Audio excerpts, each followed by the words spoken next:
Good evening, and thank you for joining me for what I hope will become an annual tradition at the Board of Aldermen. Tonight, I want to share the progress city lawmakers have made during my first year as president of the Board of Aldermen and highlight the work that still lies ahead. I also want to take this opportunity to thank each of my colleagues and the board for their faithful commitment to making our city better, safer, and stronger for all residents. I also want to extend my appreciation to city departments, advocates, and local organizations for their partnership in the legislative process. Your knowledge deepened the board's understanding of the challenges we face in our city and broadened our thinking about the policy solutions we must explore in order to make it better. What struck me about St. Louis when I moved here nearly 20 years ago was its history as a place that urged the nation to make progress on critical social issues. Not far from where I am sitting today, Dred and Harriet Scott won their freedom at the old courthouse, igniting a human rights movement that challenged our country to live up to its founding principles for all people. And in our lifetime, after the tragic murder of Mike Brown Jr., we witnessed the growth of a national movement, elevating our collective consciousness around the understanding of race and class in America. Our city's history is also tied to the labor movement. At a time when the railroad industry was the backbone of our city's economy, its windfall came at the expense of working class people. The working poor, including men, women, and even children, had no choice but to endure unsafe working conditions, long hours, and little pay. But in 1877, even as the roots of systemic poverty were growing deeper, people in our city organized across trades to fight against harsh labor practices. Machinists, canners, coopers, and wire workers walked off the job in support of railroad workers whose pay was being cut during a period of extreme financial hardship. Workers demanded fair pay, safe conditions, and reasonable hours. Recognizing that a rising tide lifts all boats, they pushed the railroad industry to the right side of history, knowing others would follow, much like our brothers and sisters in the UAW are doing today. At the time, together, workers brought major industries in our city to a standstill, demonstrating the power of collective action and setting a decades-long precedent for organized labor across this country. Like those city residents who endeavored to make change before us, today's residents are equally ready to ignite against conditions and policies that have sustained inequity. Poverty has always been a policy choice in this country, even in our own city. Tonight, I am proud to say that St. Louis is choosing progress. We're learning from our past to fulfill our city's potential. By making quality, affordable housing a reality for all, we can give families and communities the ability to plan for their futures. By making our streets safer, we can ensure that all city residents return to their loved ones at night. By investing in people first, we can make our neighborhoods stronger and our city a better place to live. The change I'm describing is only possible when we leverage cooperation, not only among officials at City Hall, but also between elected officials and the communities we serve. When we make change together, when we govern together, we make life in our city more fulfilling for those who live here. Like many of you, my understanding of the world was shaped by my parents. My mom and dad were proud teachers and union members. From an early age, they helped me see how close we are to the poverty line, and that too many of us find ourselves in impossible situations. Low-wage jobs, substandard housing, and a high cost of medical treatment keep the American dream out of the reach for so many families and individuals. And children living in those circumstances can't shatter expectations or defy the odds if they're hungry or have nowhere to sleep at night. When my dad was a teenager, his family spent years in and out of homelessness. No one knew that a student who was at the top of his class was sleeping in cars at night or in pay-by-the-week hotels when his family could afford it. Constantly moving and switching schools made a lasting impression on my dad. While he eventually put himself through college and became a university professor, he never shied away from using his own experience to advocate for others.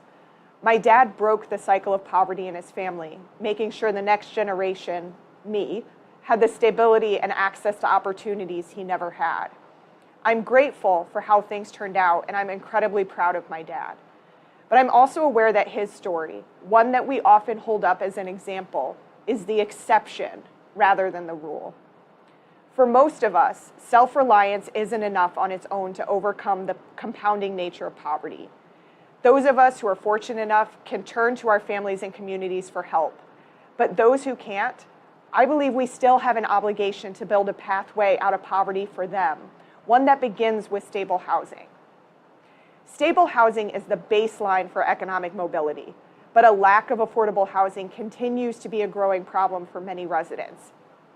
Limited housing supply and insignificant development have caused home prices and rents to rise, locking would-be homeowners out of the market and widening economic disparities in our city.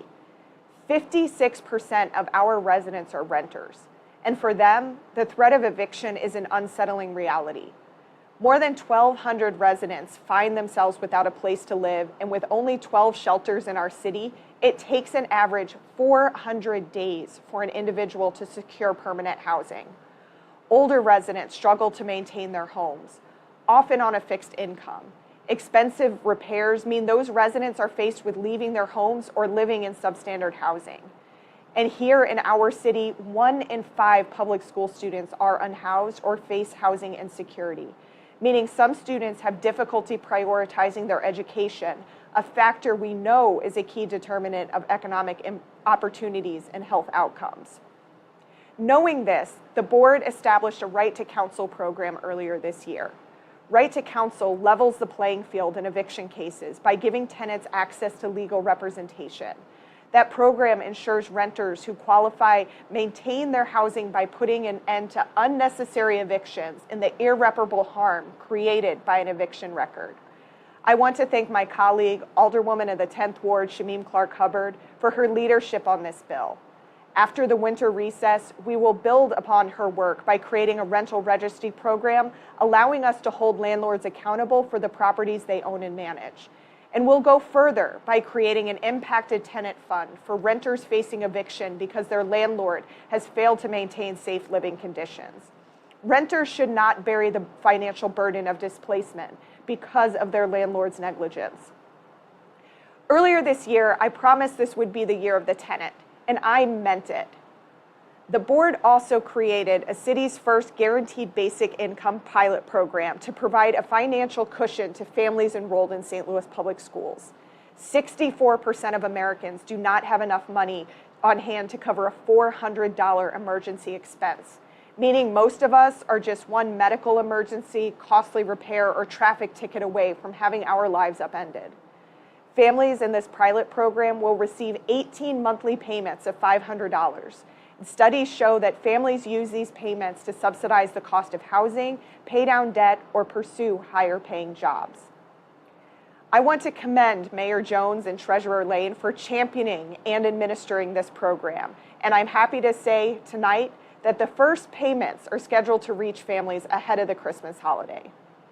We'll also make sure that people's hard-earned money covers essential needs by wiping out medical debt for those who need it the most. We know medical debt follows individuals and families, a reality that has only worsened during the pandemic. Medical debt has a crippling effect and makes planning for the future virtually impossible. By using $800,000 in American Rescue Plan funding, we can wipe out nearly $80 million in medical debt for St. Louisans.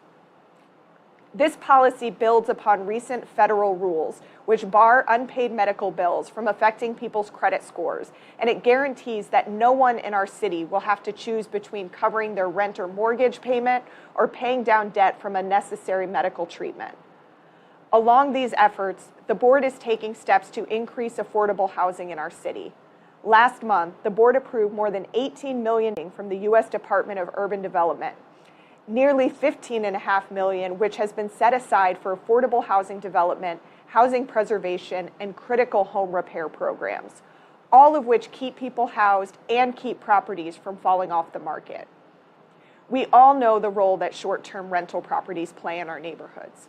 For years, out-of-state property owners have been allowed to take homes off the market without considering the lasting effects this has on our communities.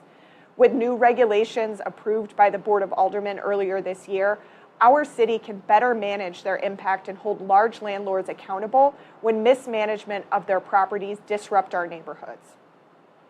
I want to thank my friend and colleague, Alderman of the 4th Ward, Brett Narayan, for getting this bill across the finish line after many, many, many years of work.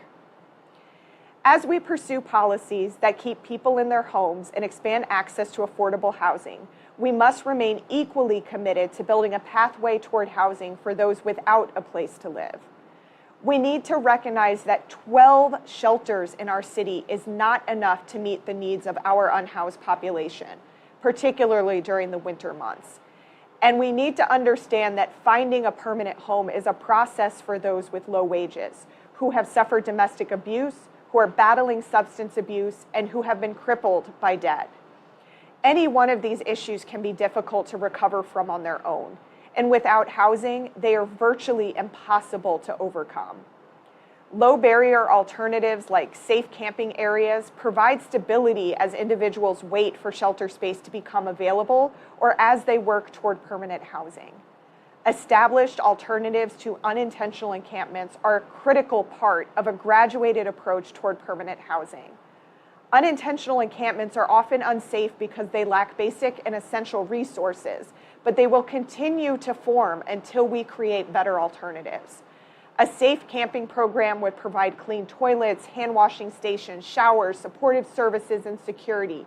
These comprehensive measures not only meet the initial threshold of basic needs, but also cultivate a foundation for stability. We must enact policies that reflect the continuum of care which experts have consistently advocated for. And we need to understand that this issue is not zero-sum. Advocating for the unhoused does not mean others are being neglected, nor does it mean that creating opportunities for them come at the expense of other residents. This is about making our city stronger from the bottom up. Once people are safely housed, they are more likely to participate in the local economy, increasing our tax base and contributing to the critical city services all residents rely on.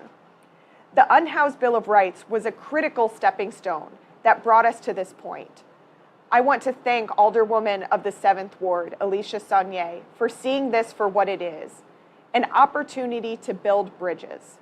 I look forward to working with Alderwoman Saunier and my colleagues to pass these sensible solutions in the years ahead. Our most vulnerable residents are counting on us to do better. For many of us, our home is a place we expect to be safe. Our neighborhoods and streets should be a reflection of that. Last year, SLMPD wrote just over 8,000 speeding tickets and nearly 3,000 tickets for signal violations. And while the homicide rate dropped 20% this year, we can all agree that one death in our city is too many. We also learned that neglect and misconduct at the City Justice Center led to 10 deaths in 2 years. CJC residents must have their basic needs met and their right to due process honored. Awaiting trial should not be a death sentence in our city. I'm proud to say that my colleagues at the board unanimously passed reforms to strengthen the Detention Facilities Oversight Board, establishing clear guidelines which allow members of that body to do their work and hold our justice system to a higher standard. To my colleagues, Aldermen of the 14th Ward, Rasheen Aldrich, and Alderwoman of the 10th Ward, Shamim Clark-Hubbard, thank you for your enduring commitment to the safety, dignity, and well-being of all city residents. The Board of Aldermen also enacted restrictions on firearms by requiring individuals to have a concealed carry permit in order to openly display a firearm on city streets. In our state, this is what progress looks like on this issue. Missouri is described by Every Town for Gun Safety, the largest gun violence prevention organization in America, as a national failure. State lawmakers continue to prioritize unchecked gun ownership over common sense measures that would save lives. But local officials in our city are committed to finding a path forward. I want to thank Alderwoman of the 8th Ward, Kara Spencer, for her leadership on this important piece of firearm regulation. Alderwoman Spencer's work moved the conversation about firearm regulation forward and it created a dialogue about the unintended consequences of enforcement and how companion legislation would ensure that all residents know their rights before consenting to a search. I want to commend Alderman Aldridge for bringing stakeholders together to pass legislation that codifies SLMPD policies and expands residents' access to information. This is what the legislative process should look like. Lawmakers can and should work together to strengthen policies that serve the public's interest. I'm grateful to both Alderwoman Spencer and Alderman Aldridge for setting an example for all of us. In the weeks ahead, the board is prepared to pass a series of gun sense measures in partnership with Mayor Jones's office. These bills take aim at practices that make it far too easy to obtain a firearm in our city. As important, these bills send a message to lawmakers in Jefferson City that we are prepared to do everything in our power to keep residents safe. Moreover, we are committed to changing state laws in order to return regulatory authority to the local level. The people most affected by gun violence in this state deserve to protect themselves with common sense regulations. And as we work to reduce crime through prevention, we also understand that our streets must be safer for drivers, cyclists, and pedestrians. Last year, the board passed the largest infrastructure spending bill in our city's history, allocating $40 million in American Rescue Plan Act funds to redesign city streets. Investing in infrastructure is an important step, but it cannot be the last. The board, with the leadership of Alderman of the 3rd Ward, Shane Cohn, has also introduced legislation to bring automated traffic enforcement cameras back to the city. Automated traffic enforcement cameras make enforcing traffic laws safer and allows our police department to refocus its resources. Fees collected through automated enforcement will fund the Neighborhood Traffic Safety Improvement Fund, which will pay for safety projects on residential roads and create an opportunity for individuals who violate traffic laws to take driver's education. A companion bill, set for introduction in the weeks ahead, will establish privacy protections when technology is deployed as part of the city's public safety strategy. And thanks to Mayor Jones's leadership, the board also approved a 3% raise for all city employees. Those raises allowed our city to hire 29 911 dispatchers, a much needed step in addressing staffing shortfalls that have lingered since the pandemic. Enacting these laws, ones that make a true difference in the lives of city residents, would not be possible without the hard work and dedication of my colleagues and staff at the Board of Aldermen.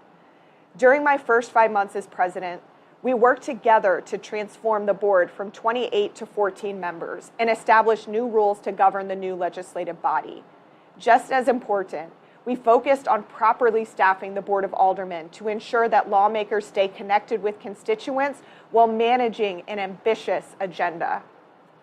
That included hiring 12 legislative assistants, a legislative researcher, and a financial officer to research the fiscal implications of legislative proposals. Spearheaded by our very own clerk, Terry Kennedy, we also invested in technology upgrades, which give residents the ability to participate in public hearings from home or at City Hall. We learned during the pandemic that virtual meetings lowered barriers for residents who want to participate in the process. Building on that work, the Board of Aldermen will seek a new meeting management software next year. That software will automate transcription and archiving of all board and committee meetings, making it easier for residents to access, search, and track legislative action. I want to acknowledge and thank Clerk Kennedy for his years of service and his dedication to making our work more accessible to the public. These changes are about creating a more transparent government and giving our legislative branch the most modern tools it needs to meet the expectations of today's residents. Among these tools is a new online public engagement platform that has allowed the board to connect with nearly 4,000 residents since launching 3 months ago. Through the Citizen Lab platform, we've heard directly from residents on how they think the RAM settlement fund should be used to transform our city. Thanks to Treasurer Lane's management of those funds, that $250 million settlement is generating an additional $800,000 in interest each month. It cannot be overstated how important this opportunity is. This once-in-a-lifetime funding has the potential to expand community mobility, improve access to affordable childcare, enhance city infrastructure, and so much more. Equally important, this process is an opportunity for local lawmakers and residents to build a stronger, more collaborative relationship. The work being done today will set the foundation for ongoing public engagement at the board, fostering a true democratic partnership between elected officials and city residents creates an engaged public and accountable government and long-lasting solutions to our city's biggest challenges. And I firmly believe local government must take the first steps by demonstrating that it is truly accountable to the people we serve. That's why we passed a tax incentive reform bill last session, creating a clear and transparent process when tax abatements are on the table. Those decisions have lasting implications for residents, particularly young people in our public schools. I want to thank Alderman Shane Cohn for putting these much-needed reforms in place. Next year, we fully intend to follow up on his work by streamlining the incentive process and ensuring that we don't attract developers at the expense of our city's most foundational needs. This is how we inspire and encourage the next generation of leaders. When people trust the process, they're more likely to participate. The city will always need new leadership, and it's our responsibility, those currently in office, to lift up young people and their experiences. That is why I named Alderwoman Saunier, the youngest member of the board, to chair the committee charged with overseeing the RAM settlement process. Her leadership has and will continue to ensure that all perspectives are heard, that all stakeholders are treated with respect, and that those affected by the decisions we make today have a voice throughout this process. For those same reasons, the outgoing Board of Aldermen established our city's first charter commission. As it stands, St. Louis is operating off of a 100-year-old document. We need to modernize city government and reduce red tape so we can transform how our local government operates.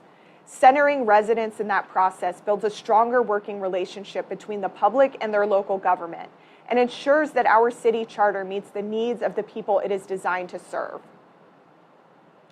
The work I've described previously is pivotal to our city's success. A policy agenda can transform communities when it takes on systemic poverty by focusing on the fundamentals. Moving families and individuals towards stability creates more economic activity, which in turn encourages growth. These decisions, the ones we make today and in the years ahead, will set the stage for our future. My hope is that we look back at this time as a turning point in our city's history. As I said before, poverty has always been a policy choice. In 1877, St. Louisans understood that it wasn't the only choice. The general strike taught us that change is not only possible, it's essential for progress. It also showed us the power of organizing, that when we work together with a common purpose, we can transform our communities in ways we could never do alone. Once again, I want to thank members of the board, our committee chairs in particular, for their hard work. Your steadfast dedication to the residents of our city brought us to this point. Without you, progress on this ambitious agenda would not have been possible. I also want to thank STL TV for its part in making tonight possible. Andre Holman and his staff remind us that a group of thoughtful, dedicated people can change how the rest of the world sees us. To my fellow residents, know that the Board of Aldermen, Mayor, Comptroller, and myself stand ready to work together and directly with you to make our city stronger. My first year in office has been an honor, and I look forward to serving you for the remaining 3 years. We have more work to do ahead of us, and I feel confident that we can make our city work for everyone who chooses to call St. Louis home. Thank you so much, and have a great night and a wonderful holiday season.